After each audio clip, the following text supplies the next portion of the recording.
Hari AIDS sedunia yang diperingati oleh seluruh masyarakat, diperingati oleh bangsa Indonesia, barangkali begitu, dan tidak hanya di Indonesia tapi di seluruh belahan dunia, bahwa besok diperingati sebagai Hari AIDS sedunia. Dan malam hari ini topik kita adalah katakan tidak untuk HIV/AIDS.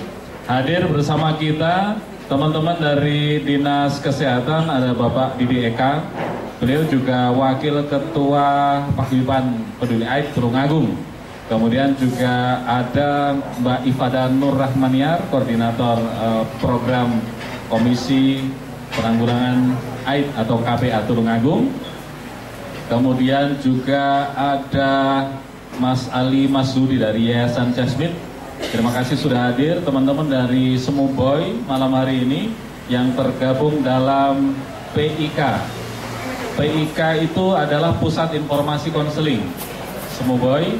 Kemudian juga ada teman-teman KDS Kelompok Dukungan Sebaya, HOP Harapan ya, HOP Community Tulungagung, Mas Ahmad, dan juga teman-teman Paguyuban Peduli AIDS, banyak sekali yang malam hari ini hadir bersama kita.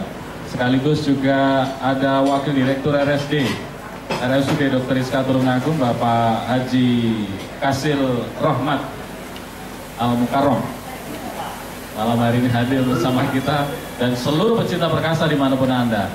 Nanti kita akan diskusi bersama, kita akan tahu sebenarnya apa sih HIV itu, kemudian pencegahannya seperti apa, penyebarannya seperti apa yang mesti kita lakukan, bagaimana kita bersosialisasi dan lain sebagainya, akan kita sampaikan setelah kita dengarkan dulu potret kita, sebuah fakta dan data yang berhasil dihimpun oleh tim redaksi Radio Perkasa tentang HIV/AIDS di Tulungagung. Silakan.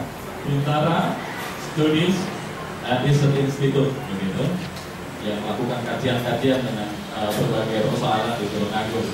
Dengan juga teman-teman dari GMI Cabang Tulungagung, Mas Agus Didi, dan juga relawan-relawan di semua yang malam hari ini hadir. Pertama kita ketemu dengan Mbak Ifada Nur Rahmaniar. Malam hari ini sudah hadir dengan wajah berseri-seri begitu. Meskipun di tengah persiapan melakukan aktivitas besok, ada kegiatan yang luar biasa di Tulungagung terkait dengan HIV, Hari AIDS sedunia. Assalamualaikum Mbak Ifada. Waalaikumsalam warahmatullahi wabarakatuh. Apa kabar Mas Haris?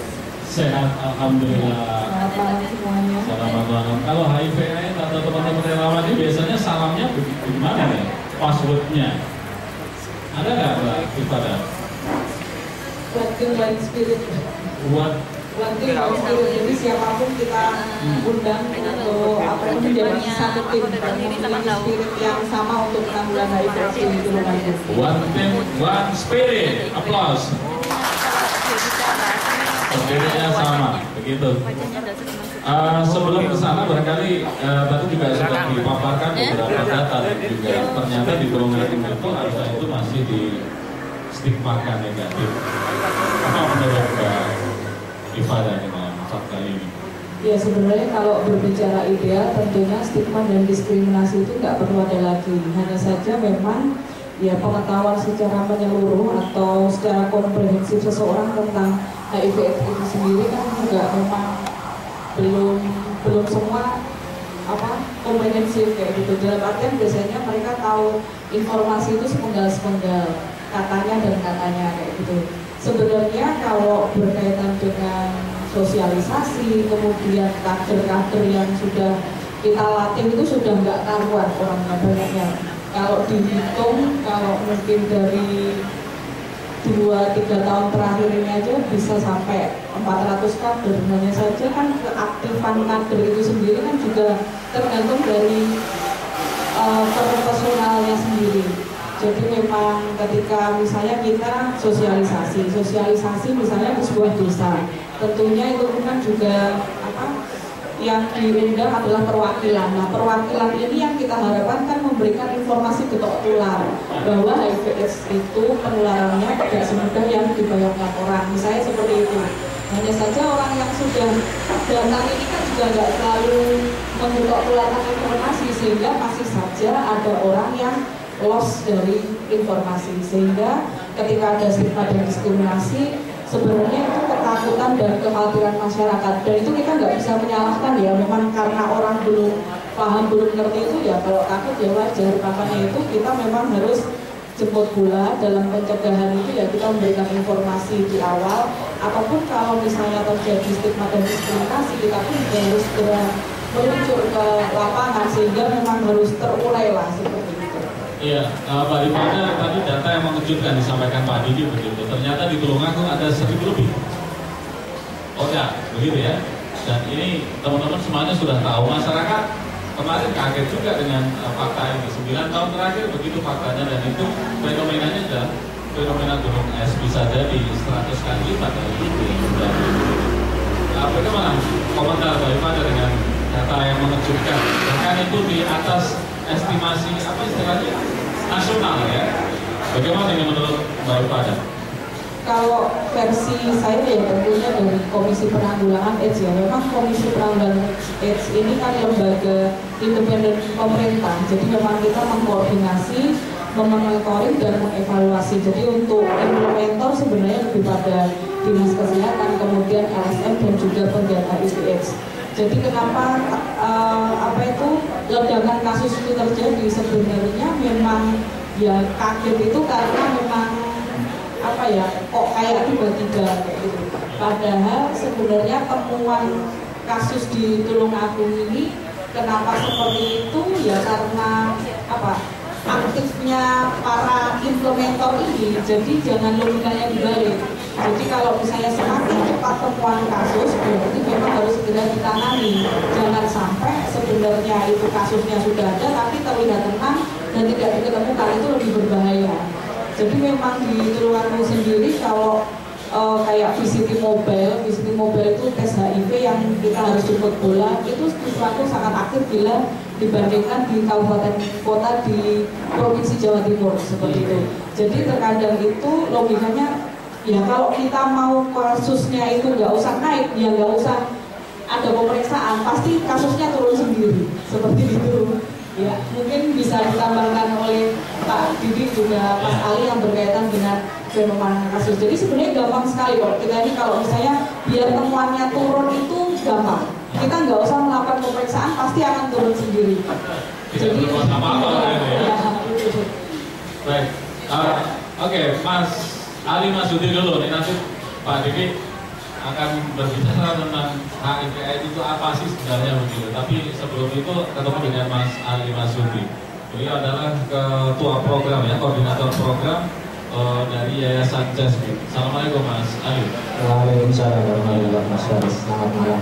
Selamat malam. Sehat bersama teman-teman. Luar biasa. Alhamdulillah. Lama sekali Radio Perkasa nggak ketemu dengan teman-teman Jasmine ya. Ya. Saya pikir sudah menghilang, ternyata tetap eksis kan ya. Underground. Kita ke bagian agak masuk sehingga ya. Jadi karena model belusuan itu hari ini sangat efektif. Mas Jasmine, apa ini yang sudah dilakukan dan dalam rangkanya teman-teman Jasmine melakukan upaya penanggulangan HIV/AIDS ini? Oke Mas Faris, jadi ini perlu saya sampaikan dulu kepada Mas Faris dan kawan-kawan pendengar Radio Perkasa. Jadi di Tulungagung ini ada 3 pilar berkaitan dengan pengelola program ini. Jadi ada Dinas Kesehatan dengan layanan kesehatan, ada Komisi Penanggulangan AIDS dengan senternya atau sentralnya koordinasi program lintas sektor dan lintas lembaga, dan kita kebetulan perwakilan NGO yang dipercaya untuk penjangkauan ke masyarakat. Jadi di kita itu Mas, timnya ada 2 macam. Jadi yang pertama itu tim penjangkau masyarakat, itu baik yang ya sosialisasi maupun edukasi yang sifatnya pelatihan kader tadi yang disebutkan Mbak Iva, sampai rujukan ketika masyarakat ingin tes HIV misalkan datang ke layanan atau minta di konseling dan tes di tempatnya, misalkan berkumpul minimal 10 orang, kita akan linkkan dengan kawan-kawan yang dipandekani Pak Didi ini, kawan-kawan layanan, baik dari rumah sakit Dr. Rizka maupun dari puskesmas yang ada. Nah, tim kedua kita itu adalah tim yang mendampingi bagi kawan-kawan atau masyarakat Tulungagung yang sudah HIV positif. Namanya tim BADIS. BADIS itu kan teman, tapi teman untuk ODA, teman untuk orang dengan HIV/AIDS. Jadi kita itu Mas, selama ini kita ke masyarakat, baik yang berbasis komunitas maupun masyarakat desa. Jadi perlu saya sampaikan juga di forum ini, kalau logika program awal-awal dulu tahun 2006, sejak awal berdirinya klinik VCT di Dr. Rizka, itu dulu basis untuk penjangkauan itu kan hanya berkutat pada pekerja seks, pada pelanggannya atau potensial pelanggan, pada waria, pada G, hanya sebatas itu. Tetapi fakta hari ini sejak tahun 2007 tepatnya tidak bisa dibiarkan lagi, ternyata banyak ibu rumah tangga yang terinfeksi HIV meskipun mereka resikonya adalah resiko turunan, artinya tidak melakukan perilaku secara langsung. Makanya pilihannya adalah sekarang mau tidak mau masyarakat umum dimanapun dia berada tidak bisa dipisahkan dengan isu HIV. Jadi itu menjadi potret yang tadi sudah disampaikan secara fakta datanya seperti itu dari Dinas Kesehatan dan Kepala.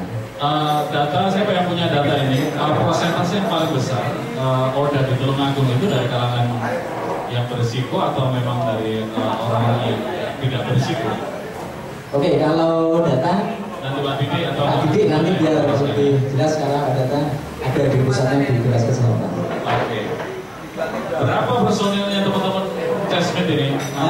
Kita stafnya ada 14 orang Mas. Ada 14 orang, itu terbagi 2 tim tadi. Terus kita punya relawan 3 orang, termasuk kawan-kawan KBS Group Community. Ini Kang Soleh ini juga bersama kami di tim. Karena kita untuk program ini memang tidak jalan sendiri. Jadi kita Jasmine, kita menggandeng ada beberapa lembaga yang kita hadir untuk bekerja sama menjadi sebuah teamwork. Jadi ada lembaga jendela acara dan kawan-kawan KBS Community. 2 lembaga ini mereka yang fokus pada pendampingan dan pemberdayaan kawan-kawan yang sudah HIV positif. Jadi itu. Data HIV positif atau ODA teman-teman punya semua begitu ya? Iya. Dan memang tidak boleh dipublish gitu ya? Jumlahnya, terus untuk skupnya, kalau tidak perlu per kecamatan kalau terkecilnya itu bisa dipublish. Nanti detailnya di Pak Didi. Oke, terima kasih plus untuk Mas Anur Rasudi. Melintas ke Pak Didi Eka. Ini aktor kunci dari Dinas Kesehatan. Saya bingung ini membedakan mana nih kepala dinasnya. Oh Pak Didi. Selalu kalau di media yang ngomong dari Dinas Kesehatan kan selalu Pak Didi. Ya saya anggap sebagai kepala dinasnya. Ya, assalamualaikum Pak Didi. Waalaikumsalam warahmatullahi wabarakatuh. Mas Faris dan seluruh pendengar Perkasa FM di manapun Anda berada. Iya, sehat malam ini. Sehat ya? Alhamdulillah. Dinas Kesehatan sehat bukan sakit Pak. Ya, betul. Ya, Pak Didi, kita sebelum melangkah data, fakta, kemudian stigma negatif terhadap ODA dan lain sebagainya, varian persoalannya banyak sekali ternyata. Tetapi kita kembalikan nol dulu nih Pak. HIV/AIDS itu apa sih? Kemudian penularannya bagaimana? Kita harus memperlakukan bagaimana? Kemudian kalau sudah terinfeksi apa yang harus dilakukan dan lain sebagainya. Ini secara teknis nanti mungkin juga ditambah oleh Pak Dr. Kasim tentang itu. Biar masyarakat itu semakin tahu juga stigma itu bisa terus menjadi tidak negatif Pak. Silakan Pak. Terima kasih Mas Faris dan seluruh pendengar Perkasa dimanapun Anda berada.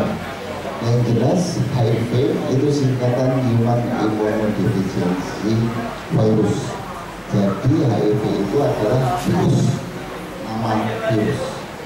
Sedangkan AIDS itu adalah Acute Immunodeficiency Syndrome, kumpulan gejala karena daya tahan tubuhnya menurun.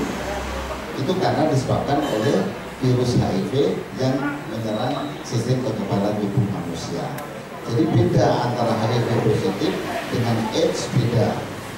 Kalau Nabi kalau Rasul pasti Nabi, kalau Nabi belum tentu Rasul. Kalau HIV positif belum tentu AIDS, tetapi kalau AIDS pasti HIV. Nah, disinilah peran daripada komunitas, lembaga. Bisa diulang Pak? Bisa diulang? Ya. Kalau Rasul pasti Nabi. Kalau Rasul pasti Nabi. Kalau Nabi belum tentu Rasul.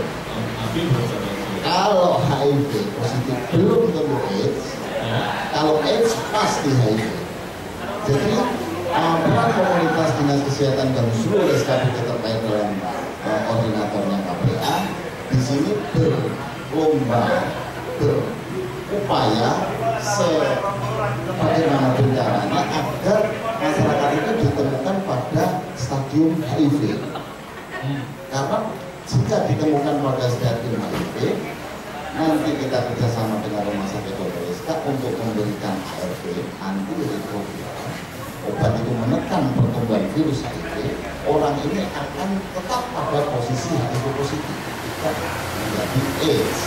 Nah, justru yang meninggal ini kan kebanyakan pada posisi AIDS, yang tidak produktif, yang meninggal sakit-sakit ini pada posisi AIDS. Karena AIDS ini adalah kumpulan gejala dari berbagai penyakit tadi. Jadi yang membunuh seseorang AIDS itu bukan virus HIV, tetapi virus bakteri jamur-jamur yang lain sebagai infeksi oportunistik dari AIDS tadi. Gitu. Ya, baik, sebelum dilanjut Pak Didi Eka, kita ketemu dulu dengan teman-teman yang ada di studio 1. Kita relax sejenak, kita dengarkan Mesem Guyu. Tetap di Warung Kopi Plus Plus, wadah inspirasi warga dan oleh solusi. Aplaus untuk kita semua.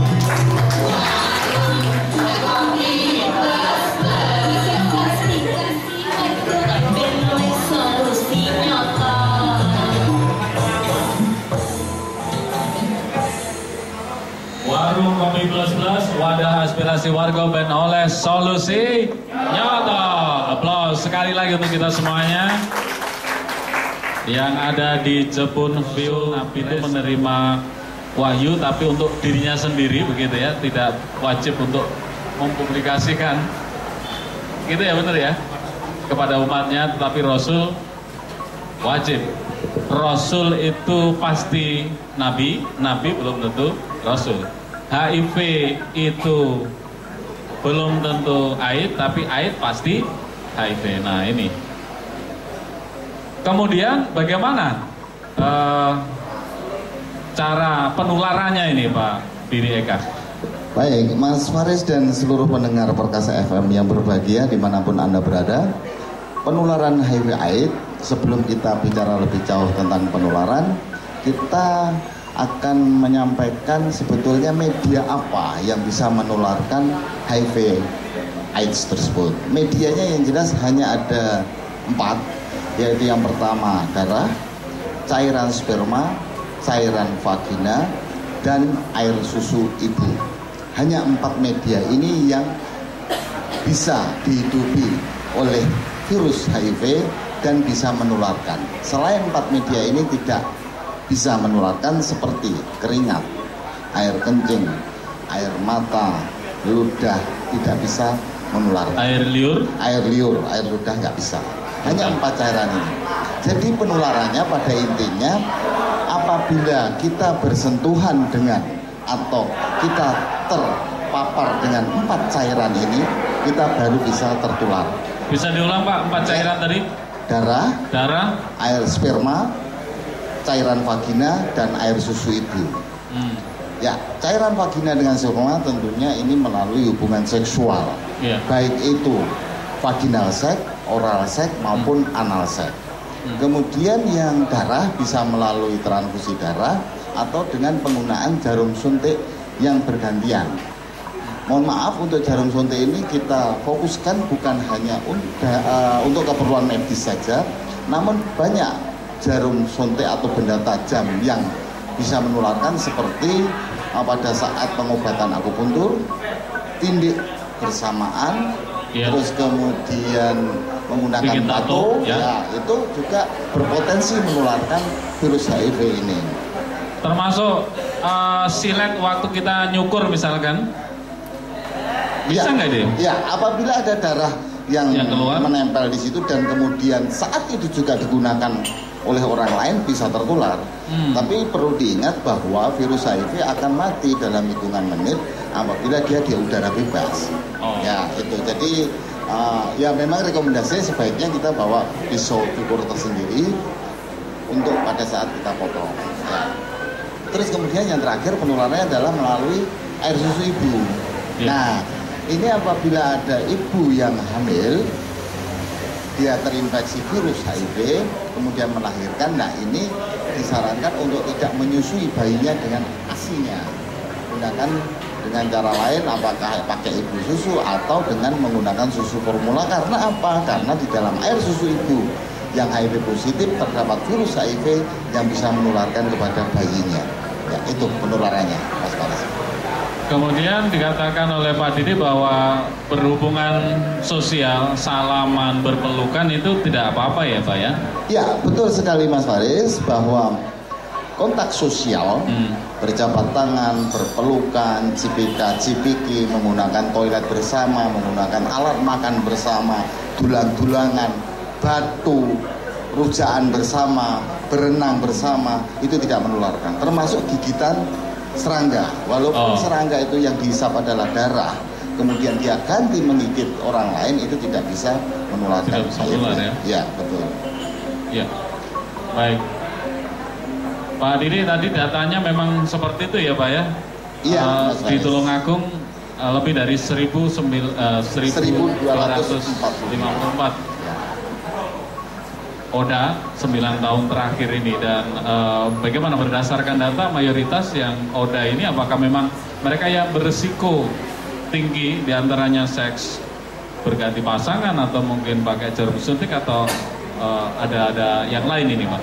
Baik, Mas Faris, dari data yang ada di Dinas Kesehatan Kabupaten Tulungagung, kita sudah menemukan mendiagnosis sebanyak 1.244 ODA, orang dengan HIV/AIDS, di mana 98% dari 1.244 orang ini tertular melalui seks berisiko. Yang 2% 3 penularan tadi, air susu ibu, jarum suntik bergantian, dan transfusi darah. Jadi yang 98% melalui seks berisiko. Nah, jika kita lihat dari profesi, ternyata yang menduduki urutan pertama karyawan. Karyawan swasta yang kesemuanya adalah laki-laki. Kemudian ini sebanyak 328 orang menularkan kepada istri tercintanya yang tidak mempunyai faktor risiko sebanyak 270 orang. Ibu rumah tangga murni. Terus kemudian urutan ketiga, ranking ketiganya adalah wanita pekerja seks, baik itu langsung maupun tidak langsung. Jadi ini perlu maksudnya langsung tidak langsung ya, gimana? Kalau wanita pekerja seks langsung itu adalah pekerjaan memberikan jasa seks merupakan pekerjaan utama. Itu disebut wanita pekerja seks langsung. Jika wanita pekerja tersebut pekerjaan menjual jasa seks itu bukan pekerjaan utama, merupakan pekerjaan sampingan, itu disebut pekerjaan wanita pekerja seks tidak langsung. Ya. Tetap dan tidak tetap. Gitu. Betul. Ya. Dan urutan keempat di Tulungagung adalah TKI. Ada TKI. 108, kemudian disusul oleh berikutnya ini buruh kasar. Ya, wirausaha 106. Dan kemudian buruh kasar 82, dan anak di bawah 10 tahun kita punya 26. Ya. Luar biasa. Ini patut kita prihatin begitu ya dengan kondisi seperti ini, temuan ini. Tetapi ini juga luar biasa teman-teman relawan yang telah berupaya semaksimal mungkin untuk proses penanggulangan itu. Aplaus untuk teman-teman relawan. Oke. Ya, kemudian kontak sosial tidak berpengaruh, jadi masyarakat tidak perlu khawatir begitu ya ketika berkomunikasi, berhubungan sosial dengan bahkan ini ya satu rumah misalkan dengan HIV. Baik, terima kasih. Saya melintas ke Rumah Sakit Dr. Rizka. Ada Pak Dr. Kasil Rohmat, Wakil Direkturnya malam hari ini yang hadir bersama kita. Terima kasih sudah hadir. Selamat datang di Warung Kopi Plus Plus. Warung yang hebat. Wah, luar biasa, hebat Dokter Kasir juga. Tadi pamitan sama keluarga, saya mau datang ke Warung Kopi Plus Plus. Plus Plusnya sampaikan ya Pak ya. Stigmanya selama ini soalnya negatif ya Plus Plus, padahal plus itu positif. Pak Dokter, tadi sudah disampaikan Mbak Iva dan Mas Ali, kemudian Pak Didi tentang berbagai penanggulangan yang dilakukan. Dulu ada VCT, sekarang mobile VCT juga ada. Terus kemudian peran dari rumah sakit sendiri dalam hal penanggulangan HIV/AIDS seperti apa ini? Untuk biar masyarakat Tulungagung lebih pelan lagi. Silakan. Terima kasih. Memang kegiatan penanggulangan HIV ini harus melibatkan berbagai stakeholder simultan dan harus masif, karena permasalahan di Tulungagung 5 tahun yang lalu dengan sekarang jelas beda kondisi, angka dan lain sebagainya, sehingga semuanya harus secara sungguh-sungguh memerankan peran masing-masing. Nah, di Rumah Sakit Dr. Iska itu kami sudah menerapkan tadi yang disampaikan oleh Mbak Ipada tentang KITC. Artinya kalau dulu orang itu hanya dipek ngonggono nih, kalau Jawa nih, secara sukarela orang dikasih penyuluhan, habis itu ngonggono, oh aku tak periksa dulu. Sekarang karena angkanya sudah masif, itu sudah tidak seperti itu lagi. Orang sekarang memang secara tanda kutip karena alasan indikasi medis rodok diarahkan untuk mau periksa, sehingga tadi disampaikan tidak jarang bahkan angkanya cukup signifikan yang ditemukan justru karena dia sudah ada kecurigaan dulu. Bukan kalau dulu itu ya orang sukarela periksa terus oh positif, oh negatif. Sekarang ya tugas kesehatan sudah mulai ada kecurigaan, ini kayaknya perlu diperiksa. Orangnya kemudian dilakukan penjelasan, kemudian dia diperiksa. Sehingga itu yang kami lakukan untuk penjaringan awal. Tetapi sebenarnya itu sudah terlambat sebenarnya. Tadi disampaikan oleh Pak Didi bahwa memang HIV AIDS sama AIDS sendiri beda, tetapi sebenarnya rangkaian. Jadi kondisi terminal dari HIV positif itu adalah AIDS. Jadi tahapan-tahapan penyakit ketika orang HIV positif itu sama sekali tidak menunjukkan gejala apa-apa, bahkan mungkin kalau angkanya mestinya dari 100 orang itu bisa ketemu 1 mestinya. Dengan kondisi angka yang sekarang, artinya angka sekarang ini kan angka fenomena gunung es tadi, yang di bawah esnya belum terlihat itu banyak, sehingga kita pantas curiga di antara 100 orang yang duduk itu kemungkinan 1 HIV positif, yang orangnya sehat-sehat saja, bahkan mungkin pasangannya sendiri tidak tahu kalau pasangannya itu HIV positif karena tidak ada gejala apa-apa. Nanti baru ada gejala ketika sudah jatuh pada AIDS. Dia terkena TBC, dia terkena penyakit jamur, dia sering diare. Nah, baru dari situ petugas curiga, disuruh periksa HIV, oh positif. Nah, kalau sudah seperti itu terlambat sebenarnya.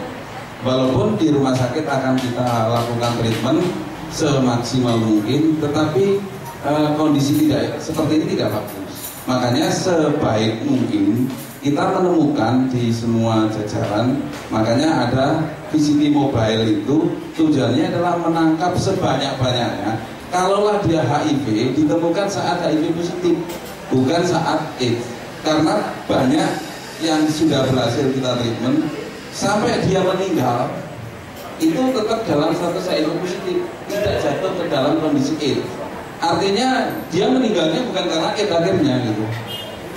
Jadi meninggal karena kecelakaan juga bisa, meninggal karena penyakit diabetes, misalkan kena stroke dan lain sebagainya, meskipun kondisinya HIV positif.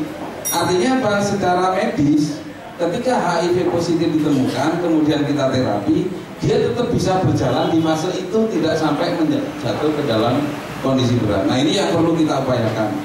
Kena HIV boleh-boleh saja, dalam tanda kutip boleh-boleh saja.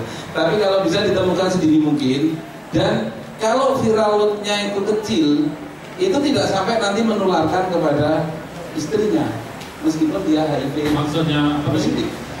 Viral load, jadi angka jumlah virus yang ada di dalam tubuhnya. Karena dikasih obat ya, viral load-nya rendah. Nah itu tidak menularkan kepada anggota keluarga. Nah ini kalau orang itu sudah berperilaku menyimpang kemudian HIV positif, kalau bisa ya ini yang kita tekan sampai jangan sampai viral load-nya tinggi sehingga tidak berdampak kepada istrinya. Kalau istrinya kena nanti anaknya kena. Itu kalian. Ya, ada upaya-upaya antisipasi sebenarnya yang sekarang digalakkan oleh teman-teman dari KPA, teman-teman Jasmine, forum-forum peduli AIDS begitu. Kalau itu antisipasi dan juga yang terlambat tadi harapan untuk sembuh atau konon sekarang sudah ada obatnya belum, dan bagaimana kemudian harapan dia sembuh dan beraktivitas seperti sedia kala nih Pak Dokter. Apakah ada peluangnya begitu? Jadi semua pasien HIV positif yang kita temukan kita terapi untuk menekan jumlah virusnya tadi. Itu berhasil. Jadi pengobatannya yang kita lakukan cuma ya dia minum obat sembuh. Itu artinya dia tidak mungkin jadi HIV negatif. Tetapi dia bisa dikendalikan, bahkan ditekan jumlahnya. Itu sudah keberhasilan yang luar biasa menurut saya. Kalau dia sudah jatuh di dalam kondisi AIDS, ya kita obati infeksi oportunistiknya nanti. Jadi ibaratnya begini, suatu negara tentaranya diserang nih. Di situ kemungkinan akan bercokol tentara-tentara dari negara lain. Nah ya yang kita minta bantuan dari luar nih, dari obat untuk membunuh tentara-tentara asing yang ada di situ. Bagi tentara asing yang sudah bercokol itu pergi, kita tolong WHO misalkan, WHO, PBB, tolong ke PBB, ini diusir, ya udah, infeksi oportunistik akan hilang. Tapi HIV-nya masih ada. Nah itu kita tekan dengan ARV tadi supaya turun. Tetapi tetap dengan orang itu harus berperilaku higienis karena tubuhnya ini rentan terhadap penyakit.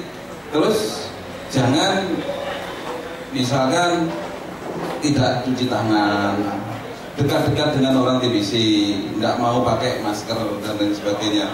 Upaya-upaya itu adalah untuk melindungi diri sendiri supaya tidak tertular penyakit dari orang lain. Jadi orang HIV AIDS jatuh ke dalam AIDS positif itu meninggal bukan karena HIV-nya, tapi meninggal karena penyakit atau tentara yang menginvasi dari luar tadi. Dia meninggal karena TBC, dia meninggal karena diare kronis, dia meninggal karena anemia dan lain sebagainya. Dok, inkubasi virus itu berapa tahun, Dok? Jadi sampai dia kemudian menyebar ke seluruh tubuh atau menjadi HIV positif gitu. Dari start dia terinfeksi kemudian sampai ke HIV. Kalau sampai ke HIV-nya itu tergantung dari tadi apakah orang itu daya tahannya bagus, apakah dia masih berperilaku menyimpang. Karena ada infeksi yang memperparah, mempercepat viral load. Ketika orang itu pertama kena, kemudian dia berperilaku terinfeksi lagi, itu akan meningkatkan jumlah virusnya. Tapi misalkan dia mungkin sekali dua kali kena, setelah itu dia nggak berperilaku lagi, itu juga ya tobat, itu virusnya akan lebih terkendali. Walaupun tetap pengobatan ARV itu tetap yang nomor satu. Jadi beberapa hal yang mungkin sebenarnya penyakit HIV/AIDS ini lebih mudah menanganinya daripada DAF kalau saya bilang. Kenapa kita memberantas nyamuk itu jelas susah, membasmi nyamuk seluruh dunia. Tapi kalau menghindari 4 yang disampaikan Pak Diki tadi, seks bebas, ada istri yang sah pasti bisa. Menghindari jarum suntik, pokok tidak dolanan narkoba pasti bisa. Kemudian menghindari dari transfusi sebenarnya sudah dilakukan screening. Jadi tinggal tadi yang 98 itu kan melalui cek risiko tadi. Jadi mengatasinya sebenarnya ini mudah sekali sebenarnya dibanding kalau harus memberantas nyamuk seluruh dunia itu lebih susah. Pokok dia tidak bersentuhan dengan cek risiko sudah 98% orang itu aman. Apalagi ditambah suntik-suntik tadi itu sudah kira-kira 99,9 sekian. Sebenarnya lebih mudah sekali. Cuma kita ini tahu karena pengetahuan itu tidak identik dengan perubahan perilaku, itu berbeda. Jadi misalkan tadi Pak Pada sudah melatih sekian orang, melatih itu hanya pada tataran pengetahuan kognitif, tapi tidak selalu bahwa orang kalau tahu merokok itu berbahaya terus langsung menghindari rokok. Tidak. Banyak dokter juga yang merokok gitu, meskipun tahu itu tidak sehat. Artinya bahwa pengetahuan itu tidak identik. Banyak pemuda-pemuda ini yang tahu bahwa seks berisiko ini akan menyebabkan HIV/AIDS. Apakah mereka akan serta-merta meninggalkan perilaku seks berisiko? Tidak. Baik, close untuk Dr. Kasim. Kita jeda sejenak karena kita bergabung dengan Studio 1 untuk menyampaikan informasi terkini bersama teman-teman KBR 68 Jakarta. Setelah ini nanti ada teman-teman dari ini Bintara yang siap berkomentar juga, teman-teman dari KDS kelompok dukungan sebaya KOP Community, kemudian Pusat Informasi Konseling SMU Boyolali, ada juga teman-teman siswa dari SMA 1 Kedung Waru ya. Aplaus untuk kita semuanya. Masih dari Jepun View Resto. Di samping juga masih banyak sekali malam hari ini konsumen Jepun View Resto yang menikmati suasana malam peringatan Hari AIDS sedunia. Ini bukan hari perayaan begitu ya, bukan ya sebenarnya, tapi sebuah hari keprihatinan begitu ya, bukan perayaan kemudian besok nanggap orkes begitu, bukan. Nanti bisa dijelaskan apa sih momen yang besok mau bicarakan. Ketemu dengan teman-teman relawan, teman-teman paguyuban peduli AIDS. Ada Mbak Afri, dia termasuk anggota BP AIDS. Terus yang di sebelah sana ada, ini satu persatu perkenalan di sana. Boleh, nggak apa-apa ya Pak. Oke, nah kalau yang di sini ada Mbak, namanya Mbak Hani dari KSR YN Tulungagung. Oh, dari Mbak Hani dari KSR YN Tulungagung. Dan ada juga banyak sekali teman-teman relawan ini. Saya akan perkenalkan satu persatu. Boleh, ya. Silakan. Namanya ada Mbak Sayi ya. Mbak Sayi ini dari SCHI di Ponorogo ya. Tahunnya paguyuban dari mana Mbak? Dari Mbak Rate, atasan saya. Oh, dari saya tahunnya. Terus ini juga ada Mbak siapa namanya? Mbak Ima dari IAIN. Mbak Ima dari IAIN. Terus ada juga Mbak Erna, di sana juga ada Mas Saiful, ada Azhar, Ade, terus ada Mei dan lain-lain. Kebanyakan semuanya dari IAIN Tulungagung gitu. Yang pakai jas merah nggak dikenalkan juga? Yang pakai jas merah? Lawan juga? Belum kenalan. Tapi kan juga ada lawan. Mbak Ratih. Iya. Apa motivasi Anda dan juga teman-teman ini ikut? Ini kan relawan itu kan suka rela begitu. Suka rela. Rela melawan. Apa motivasinya teman-teman? Motivasinya ya karena itu tadi sudah dijelaskan kalau HIV/AIDS itu seperti fenomena gunung es dan banyak sekali kasus-kasus sekarang yang sudah terungkap tentang HIV. Nah, di sini kalau yang dari Paguyuban Peduli AIDS itu sendiri, kita tuh lebih tujuan sasarannya ke remaja, teman-teman remaja. Kita mau membagikan informasi-informasi tentang HIV dan AIDS kepada teman-teman para remaja gitu. Memberikan informasi sekaligus juga mengedukasi mereka gitu ya, karena pendidikan juga penting kan, jadi mereka semua juga patut tahu apa sih itu HIV dan apa sih itu AIDS, karena sekarang sendiri juga yang HIV dan AIDS juga sudah masuk ke pelajaran dan kurikulum sekolahan gitu sendiri ya Pak. Oh ya Pak Didi, untuk data remaja yang terhidap banyak juga ya, atau usia-usia muda, usia siswa mahasiswa begitu, sehingga teman-teman relawan ini semakin juga termotivasi untuk terus melakukan edukasi ke sebayanya begitu. Iya. Berapa persen dari usia? Jika dari sisi usia untuk 10 sampai 20 tahun, ini kan tentunya di masa-masa SMP SMA ini ada 32 kita.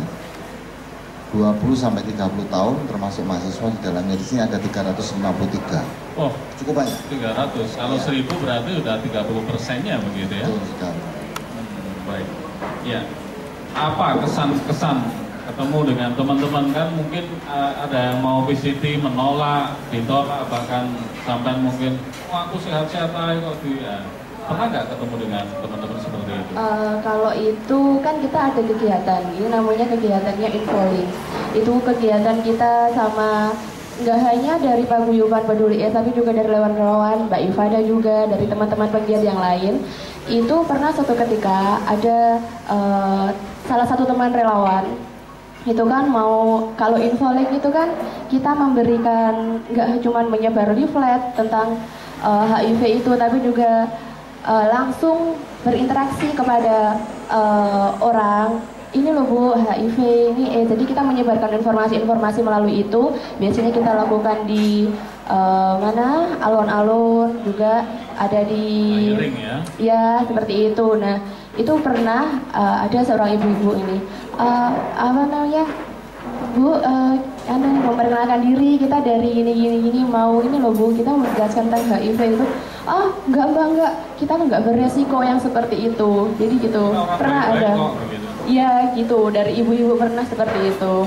Enggak usah, kita nggak perlu. Saya juga orang baik-baik, jadi nggak apa namanya, kalau berhubungan dengan HIV itu sudah ada gitu.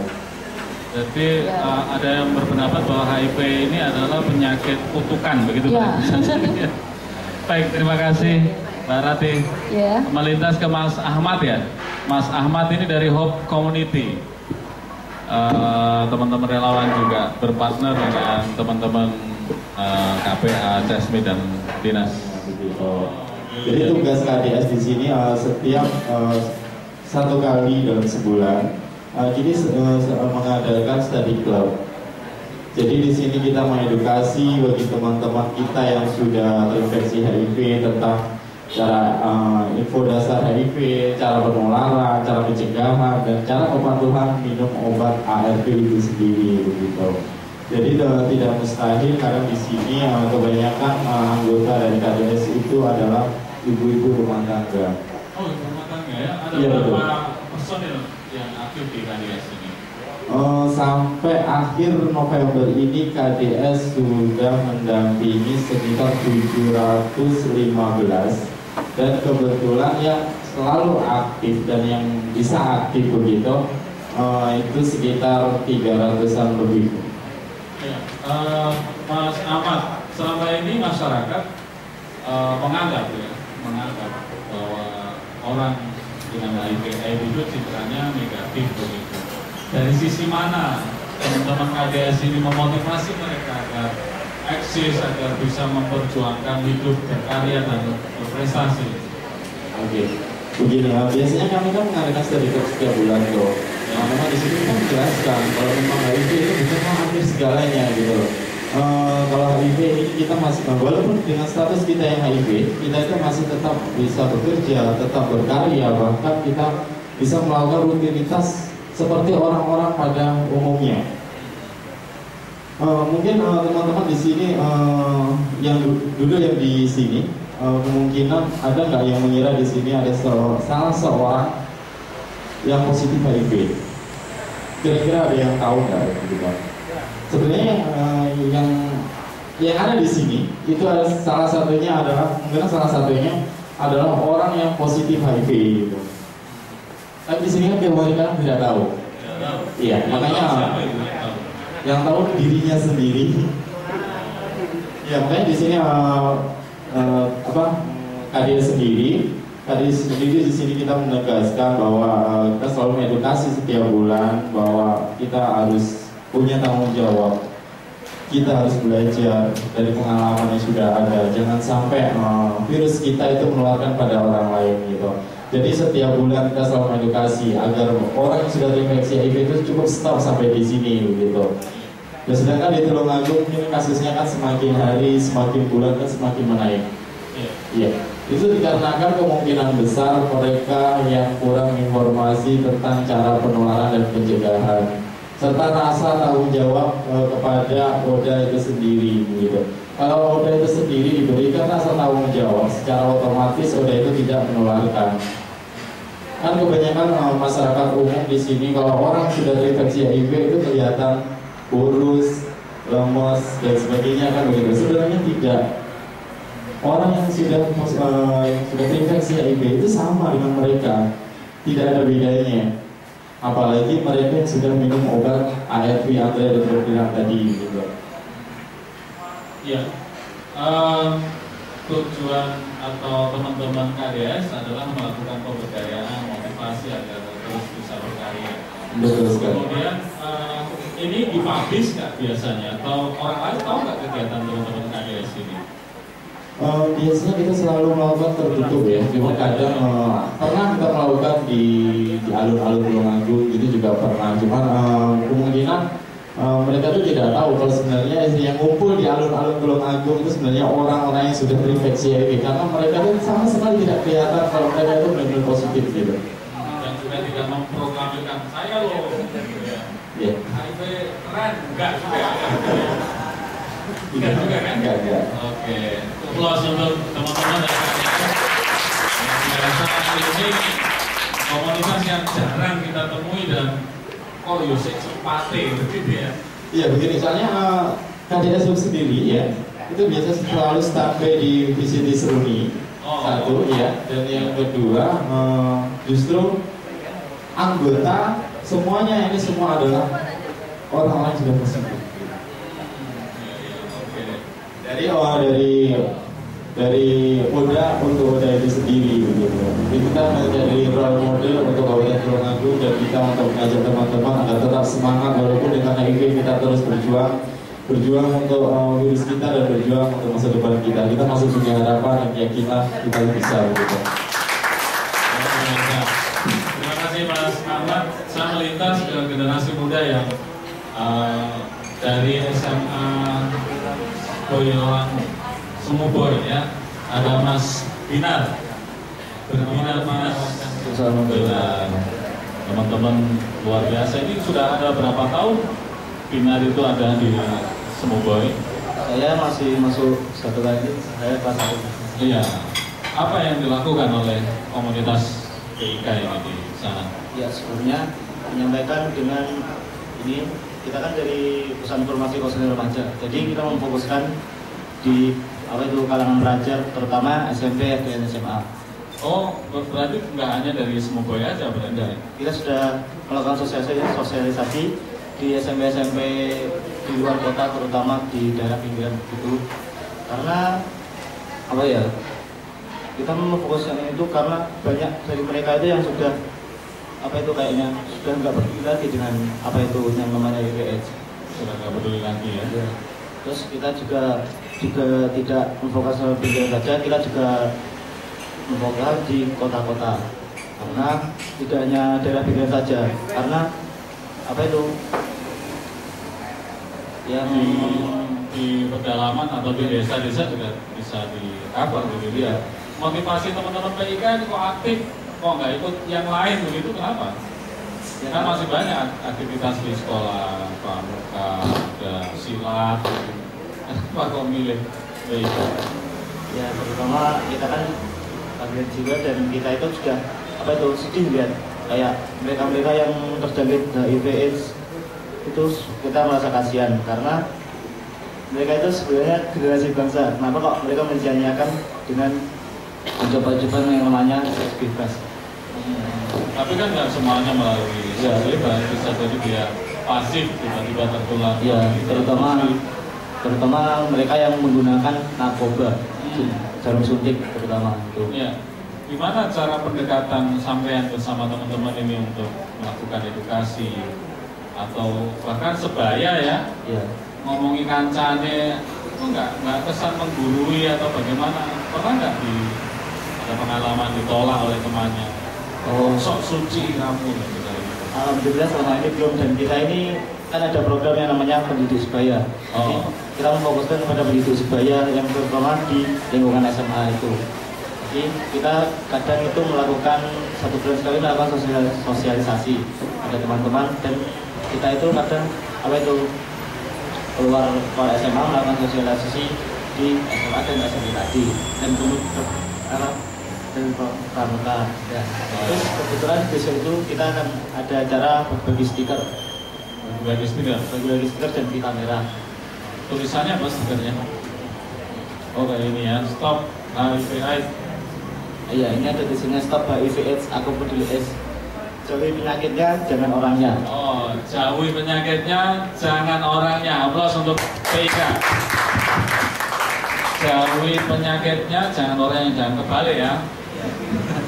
Karena kasihan juga mereka. Kasihan ya. Mereka itu membutuhkan malah membutuhkan uluran tangan kita sebenarnya. Oke. Kalau dijauhi mereka malah berpikiran aku begini, sebenarnya aku dulu nggak mencoba-nyoba. Yeah. Baik, terima kasih Mas Binar dan juga teman-teman semuanya dari PIK SMU atau SMA Boyolangu, luar biasa. Saya ketemu dengan teman-teman mahasiswa dari tadi belum berkomentar ini. Ada diantaranya dari pergerakan. Ada Mas Didi. Selamat malam buat pendengar Radio Perkasa. HIV/AIDS, kalau kata orang itu, kata orang awam loh, kalau udah kena HIV biasanya jaminan mati. Belum gitu. Saya punya banyak teman-teman yang kena HIV/AIDS, ya nggak berhasil nama, tapi mereka bisa hidup seperti saya, mereka berkarya seperti saya, dan mereka jauh lebih berhasil daripada saya. Jadi simpel, orang kena HIV/AIDS belum tentu mereka itu jatuh, belum tentu mereka itu tapi terkadang mereka malah menjadi lebih mudah daripada kita. Terus untuk masyarakat Tulungagung sedikit tidak berarti sedikit omongan kita. Kalau mau nakal, jadilah orang nakal yang cerdas. Bukannya saya mengharapkan bisnis atau yang lain, tapi kalau mau nakal, ya jadilah orang nakal yang cerdas. Kita yang nakal bisa-bisa nanti anak kita, istri kita itu yang kena masalah dari nakal kita. Terima kasih Mas Badri. Ya, oke. Hidup mahasiswa.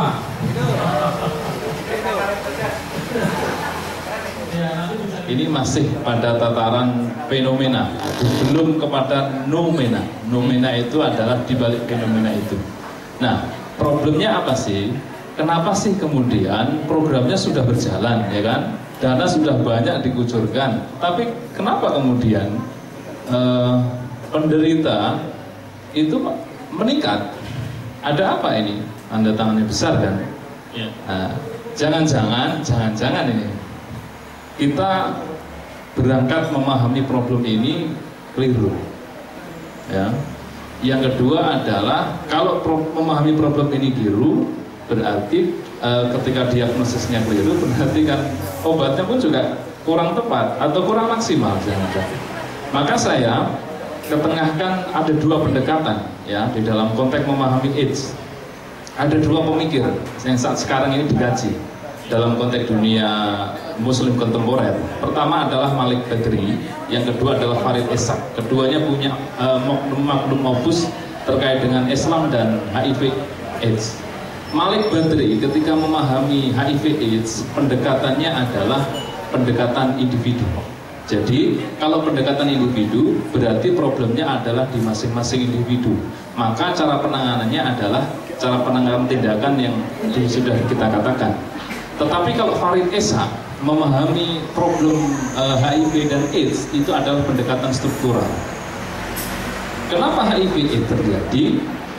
Itu menurut dia karena satu, bisa jadi itu terjangkit dalam konteks komunitas kemiskinan. Tadi saya lihat, saya mendengar dari Pak Didi, 90% itu dari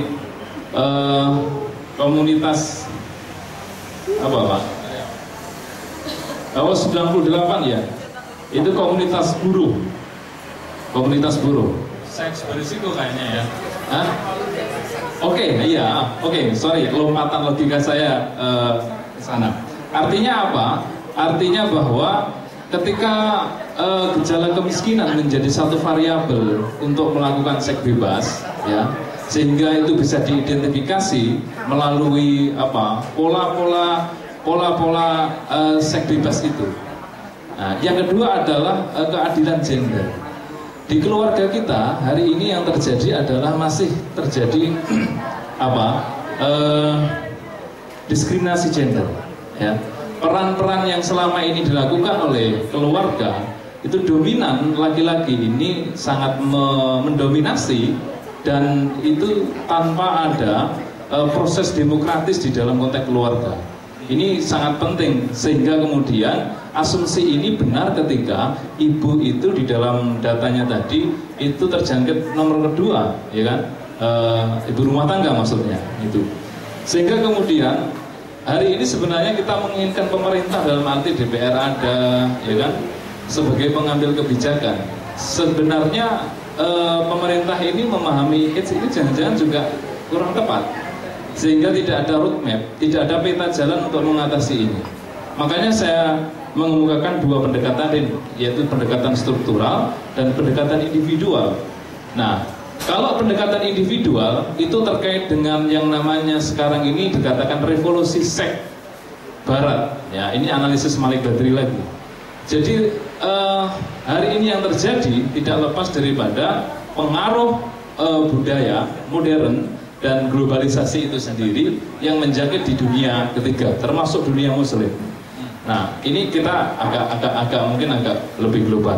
Yang kedua adalah bagaimana program-program yang mengidentifikasi komunitas-komunitas yang itu rentan terjangkit HIV/AIDS. Pemerintah punya nggak program-program itu? Saya kira belum. Ya, masih kepada bagaimana menangani seseorang yang sudah atau mungkin sudah ada gejala terjangkit. Saya kira pendekatan pemerintah dalam hal ini perlu digeser.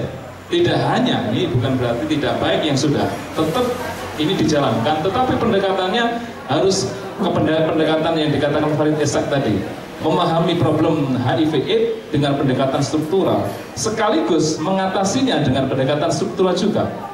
Makanya kemudian ketika misalnya kita pahami tadi, ada siswa misalnya bagian termasuk pemuda yang berapa tadi? 353 atau 30%. Ini menurut saya bagi peneliti itu data yang luar biasa, yang wah bagi saya.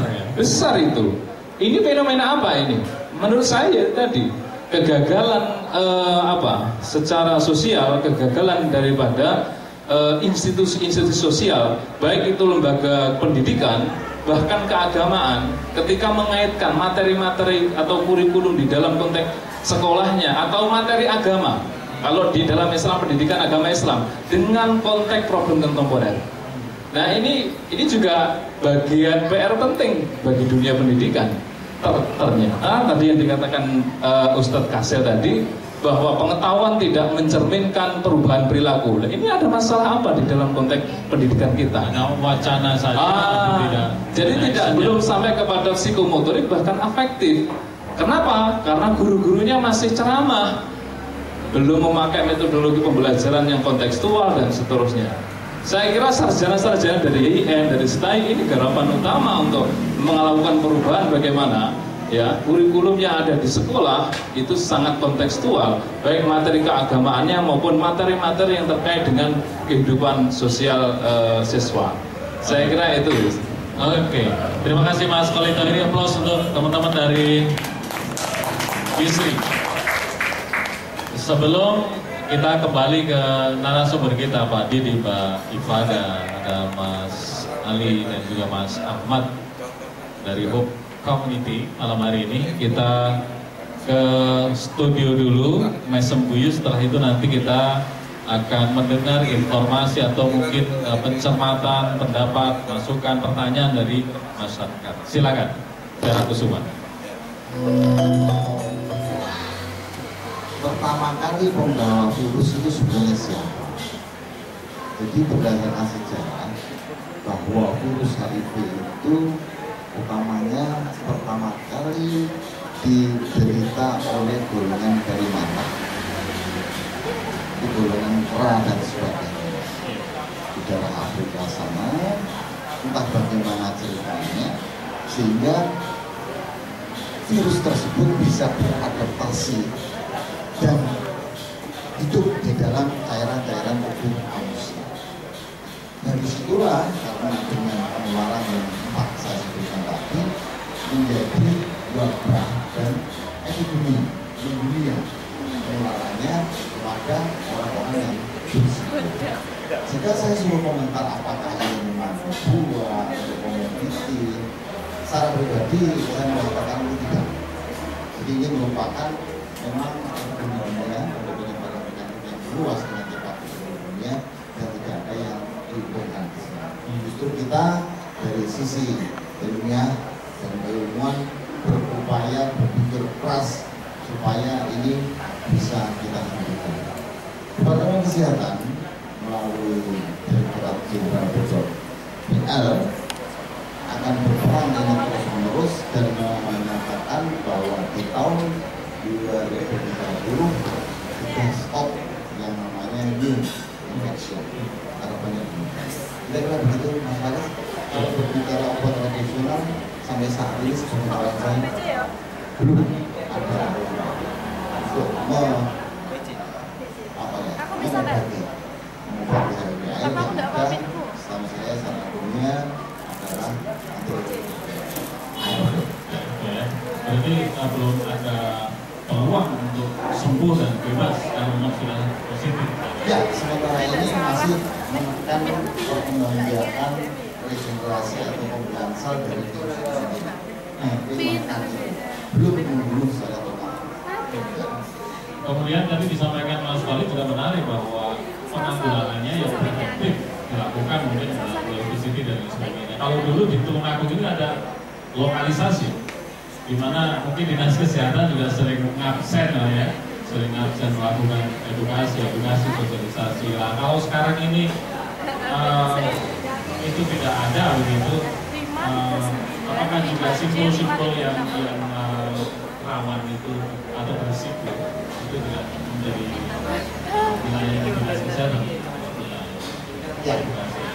Sebelum saya menjawab pertanyaan Faris, kita kembalikan dulu mindset kita mengenai hubungan seksual. Dengan ada tidaknya lokalisasi hubungan seks berisiko ada. Itu mulai sudah rasul sampai sekarang. Ada tidak adanya lokalisasi hubungan seks berisiko total di mana pun. Lebih pintar orang yang dari tempat daripada orang yang nyari ingin melihat atau ingin mengekspresinya. Terus terkait dengan ditutupnya lokalisasi bagi pemeriksaan itu bagi kami dari kesehatan tidak jadi masalah karena kami dari unit pelayanan selalu siap sedia menerima segala keluhan masyarakat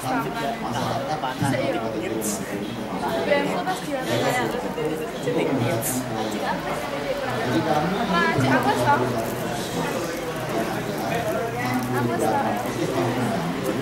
dan sekitar ratus konfisgasi itu siap menerima keluhan terkait dengan masalah kesehatan yang ada di masyarakat. Siapapun komunitasnya, siapapun orang, apapun penyakitnya akan kami layani sesuai dengan kemampuan dari masing-masing komunitas. Oke, luar biasa. Ini kan dilanjutkan Mbak Ifada, stigma tadi ya. Biasanya Mbak Ifada ini juga seorang school ya. Bagaimana atau upaya memperjuangkan bahwa stigma negatif itu tidak terus beriringan dengan Iya, terima kasih. Jadi memang kalau kita ngomongin stigma dan diskriminasi ini berkaitan dengan persepsi juga sebenarnya kan. Kalau ngomongin persepsi ini kan cara pandang, dan cara pandang ini pun kan juga berkaitan dengan informasi yang diterima itu sendiri. Jadi memang ketika kita memberikan informasi pun juga memang harus jelas. Jadi memang informasi itu ketika kita memberikan pada seseorang itu juga kita memang harus kaitannya dengan bahasa pun juga memang perlu kita olah juga kayak gitu ya. Jadi kalau stigma dan diskriminasi ini sendiri kenapa masih ada ya tentunya memang sosialisasi HIV/AIDS ini memang harus dilakukan secara terus menerus dan memang perjalanan program penanggulangan HIV/AIDS ini bukan sebentar. Jadi sudah 30 tahun, saya aja sudah mulai dari 98 menjadi relawan penjaga HIV/AIDS. Saja saya pindah-pindah kota di Tulungagung ini agak kerasa ya, agak lama karena memang harus tinggal di sini. Jadi kalau dulu juga pindah kota juga termasuk di Jogja. Jadi memang ya ini stigma dan diskriminasi ini memang akan tetap ada ketika memang sasaran-sasaran kita ini belum meluas. Nah, tapi ini pun juga tetap kita upayakan. Saat ini yang kita sasar justru yang komunitas-komunitas pengajian. Itu kemarin itu juga setiap ada kesempatan ini kita selalu share, ayolah terlibat dalam penanggulangan HIV/AIDS itu seperti apa sih? Ya ketika mereka memiliki acara yang sifatnya mengumpulkan orang, nah disitulah cobalah kita itu diundang, kita itu non-budgeting pun tetap akan datang kok kayak gitu. Jadi kalaupun ada perkumpulan komunitas-komunitas yang siapapun itu dengan berbagai latar belakang apapun, kita akan menjelaskan tentang HIV/AIDS gitu. Jadi memang stigma dan diskriminasi akan memudar, bergeser juga berkaitan dengan mindset seseorang. Karena kalau kita ngomong tentang kekhawatiran, ketakutan, ini pun kan juga sebenarnya berkaitan dengan cara kerja otak, dan cara kerja otak pun ini sebenarnya bisa disetting. Hanya saja memang untuk menetralisir bagaimana orang meredakan ketakutan, kekhawatiran, ini memang perlu waktu juga ya. Maksudnya ketika orang diberikan informasi belum tentu ditelan begitu aja, kemudian langsung larut, kemudian langsung oh ya saya udah nggak takut lagi. Jadi memang ada hal-hal ya, ada proses, kemudian cara kita menyampaikan informasi HIV/AIDS pun juga memang ya perlu ada pola-pola yang sifatnya mengolah secara sederhana tapi mengena. Jadi memang HIV/AIDS itu tidak perlu disampaikan hal yang mengerikan. Jadi kalau kita sudah HIV itu bahaya, misalnya kayak gitu, juga kan akan mindsetnya sudah ngeblok, udah takut. Makanya HIV/AIDS itu sebenarnya penularannya itu tidak semudah yang dibayangkan orang loh, misalnya kayak gitu. Nyatanya kita pun juga berteman dengan teman yang sudah terinfeksi, itu pun it's okay, misalnya kayak gitu. Kemudian untuk stigma dan diskriminasi ini, kita memang itu sama halnya dengan fenomena gunung es juga, kalau menurut saya kayak gitu. Kemarin yang saya pernah nemu, ini baru aja. Jadi sebenarnya ada sebuah keluarga ini suami istri, yang istrinya itu terinfeksi, yang suaminya terinfeksi, ya kan? Itu sudah jelas karena punya pasangan lain, tapi kemudian karena proses konsultasi, kemudian proses pendampingan dan support teman kelompok Dumas B dan Gadis, hanya proses penerimaan itu sudah berjalan dengan enak. Nah, dalam perjalanannya mereka pun sudah konsumsi ARV dan ya udah itu sudah bagian dari kehidupan mereka. Dalam perjalanannya ternyata kok adik iparnya ini juga terinfeksi HIV dari si perempuan ini, si Mbak ini ya. Iya, jadi adik iparnya, sehingga ada anggapan loh, apa karena suami istri ini terinfeksi HIV menjadi menularkan si adik ipar kayak gitu. Padahal itu memang benar-benar karena perilaku kayak gitu. Nah ini kan memang hal-hal seperti itu yang memang harus kita terus bongkar mindset orang pun memang harus dibongkar. Sama halnya ketika berbicara kondom, ini mindsetnya juga harus dibongkar. Kadang orang hanya melihat sisi negatifnya saja. Karena kalau ngomongin kondom sebenarnya itu kan alat. Sebenarnya alat yang kalau misalnya dipakai memang itu misalnya untuk teman-teman yang sudah terinfeksi HIV, itu ketika pakai kondom itu dalam berhubungan seks memang itu diharuskan biar tidak terjadi penularan pada pasangan. Kalaupun dua-duanya positif, itu pun juga mereka harus tetap pakai kondom karena jenis virusnya itu berbeda, bisa mengcopy. Jadi coba lihat konteksnya dulu kayak gitu. Karena kayak misalnya adanya kampanye kondom itu bisa melegalkan seks misalnya kayak gitu. Jadi sebenarnya ya kalau saya mengibaratkan kondom itu sama halnya dengan pisau. Kalau mau dimanfaatkan secara baik juga akan berguna, tapi kalau mau dipakai yang enggak benar juga bisa aja kayak gitu. Oke, terima kasih aplaus untuk Mbak Fada. Kita waktunya sudah hampir habis. 5 menit terakhir nanti closing statement. Itu isinya adalah satu kalimat saja terakhir, mungkin tentang motivasi dan kata-kata mutiara ataupun yang lain ya. Silakan. Mulai dari Mas Ahmad dulu, Mas Ahmad, kemudian dilanjutkan Mas Ali. Closing statement, satu kalimat terakhir tentang HIV/AIDS atau katakan tidak pada HIV/AIDS. Mas Ahmad dulu apa Mas Ali? Monggo silakan. Mas Ali. Satu kalimat. Satu kalimat, Pak. Bukan satu paragraf, satu kalimat. Tadi dari Bunda lain buka diskusi sebenarnya. Oke. Selamatkan generasi, selamatkan bangsa dari bahaya HIV. Selamatkan generasi, selamatkan bangsa dari bahaya HIV. Luar biasa, terima kasih Mas Ali dari Yayasan Jasmine. Mas Ahmad.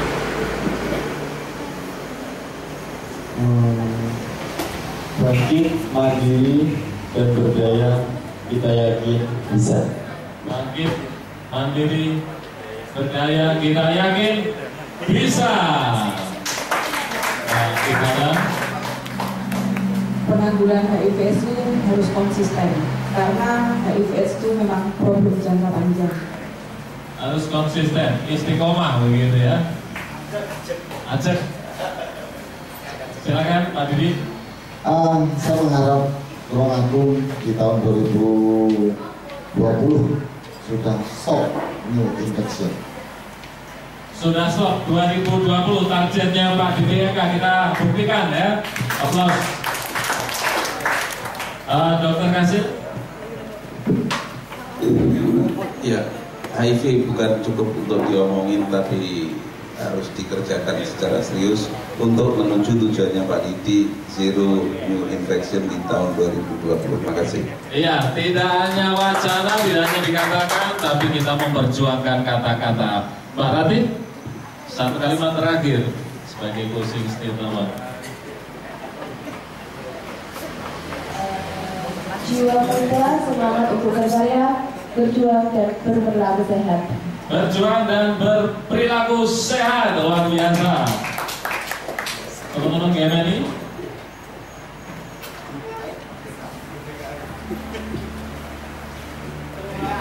Merdeka dari HIV. Merdeka. Oh, nggak merdeka. Ya, PIK Mas Ginar. Jauhi penyakitnya, jangan orangnya. Oh ya, seperti di ini ya. Jauhi penyakitnya, jangan orangnya. Di sini masih ada? Mau menyampaikan? Oke, Mas Khalid Tahiri. Penanggulangan AIDS harus multidimensi dan integratif. Yang kedua, bahwa AIDS dalam bahasa agama dikatakan di surat Al-Anfal itu bagian dari al-bala'u yang satu cobaan yang tidak hanya mengena atau